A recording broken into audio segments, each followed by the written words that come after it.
Hello friends, good morning. তোমরা সবাই কেমন আছো? আশা করি সবাই ভালো আছো। এই সোমবার দিন যে জন্মাষ্টমী গেল, ওখানে তালের বড়া করার পরে একটুখানি তাল বেঁচেছিল, তালের পাল্পটা। তা কি করি তাই ভাবলাম যে আজকে তাল দিয়ে তালের কেক পিঠে বানাই, এবং তার সঙ্গে ভাবলাম যে সেই রেসিপিটা একটু তোমাদের সঙ্গেও শেয়ার করি। কেক পিঠে বানানোর জন্য কি লাগবে সেগুলো একটু আমি তোমাদেরকে দেখিয়ে দিই। এই যে এটা হচ্ছে তালের পাল্প, এটা হচ্ছে সুজি আমি 1 কাপ নিয়েছি। এটা হচ্ছে চালের গুঁড়ো 2 কাপ নিয়েছি। কাজু বাদাম নিয়েছি, একটুখানি মৌরি নিয়েছি, ময়দা নিয়েছি। আর যে জিনিসটাতে করব সেই জিনিসটার গায়ে একটুখানি মাখিয়ে দেওয়ার জন্য ঘি নিয়েছি, তোমরা সাদা তেলও নিতে পারো। আর জল আছে, জলটা লাগবে না, কিন্তু যদি লাগে একটু সামান্য দিতে পারো।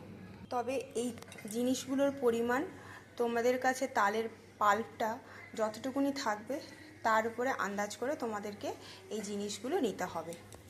তা চলো এবার এক এক করে আমি জিনিসগুলো দিয়ে তালের কেক পিঠের ব্যাটারটা রেডি করি। এই যে এখানে একটা আমি বাটি নিয়ে নিয়েছি, ওতে করে তালের পাল্পটা আমি ঢেলে নেব। এরপরে আমি দিয়ে দিচ্ছি সুজি, এরপরে দেব চালের গুঁড়ো,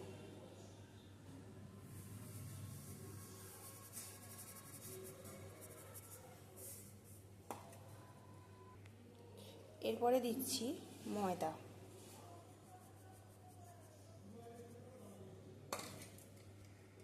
দিয়ে এবার এই ব্যাটারটাকে ভালো করে মাখবো।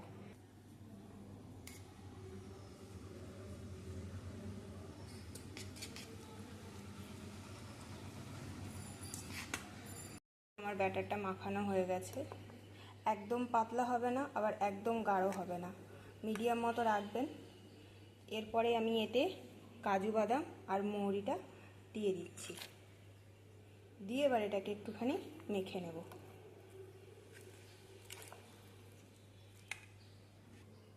দেখুন আমার ব্যাটারটা মাখা হয়ে গেছে।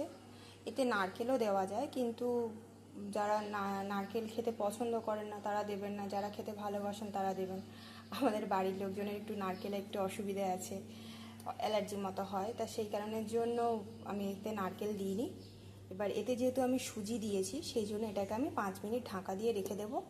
এবং তার সঙ্গে চলুন এইটাকে যেটাতে বসাবো আমি ততক্ষণে সেটা আপনাদের সামনে রেডি করে নিই।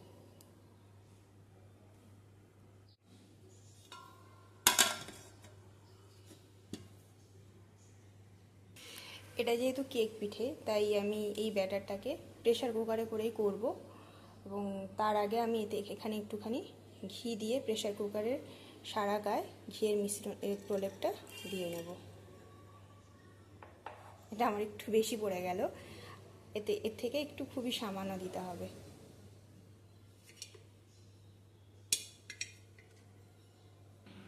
তো এই যে দেখুন আমি প্রেসারের চারিদিকে ঘিটা প্রলেপ দিয়ে নিয়েছি।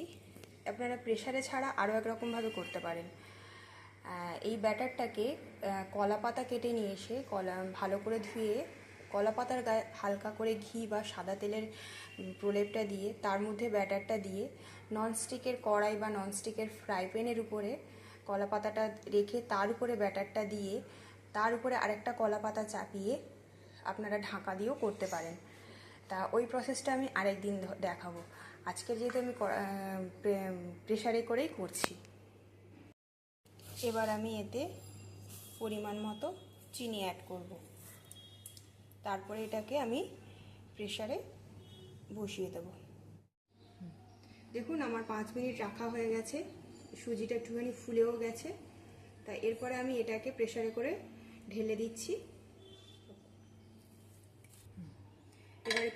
এরপরে আমি প্রেসারের মধ্যে ব্যাটারটাকে হাত দিয়ে চারিদিকে ছড়িয়ে দিচ্ছি, যাতে সমানভাবে চারিদিকে জিনিসটা ছড়িয়ে যায়। এরপরে আমি প্রেসারটা বন্ধ করে দিচ্ছি, গ্যাসটাকে অন করব এবং গ্যাসটাকে সিম করে দেব, কারণ এটা তো কেকের মতো কেক তৈরি হবে, তাই গ্যাসটা ফুল করলে অসুবিধা আছে। তাই গ্যাসটাকে সিম করে দিয়ে আমি প্রেশারটা বসিয়ে দিলাম। এবার এটা গ্যাসটা সিম করা থাকলো।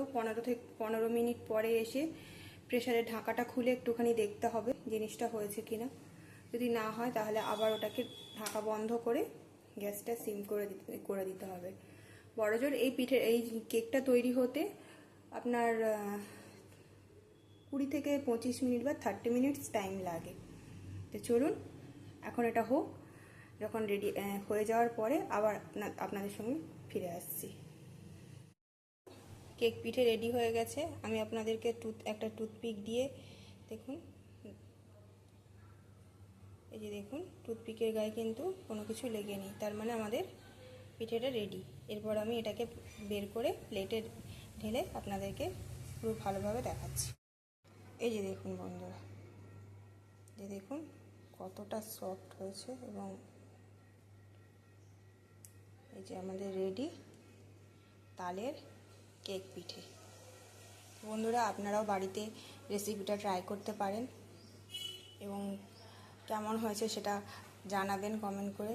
আর ভালো লাগলে আমার পেজটাকে লাইক করবেন, ফলো করবেন এবং ভিডিওটাকে একটু শেয়ার করে দেবেন। নমস্কার।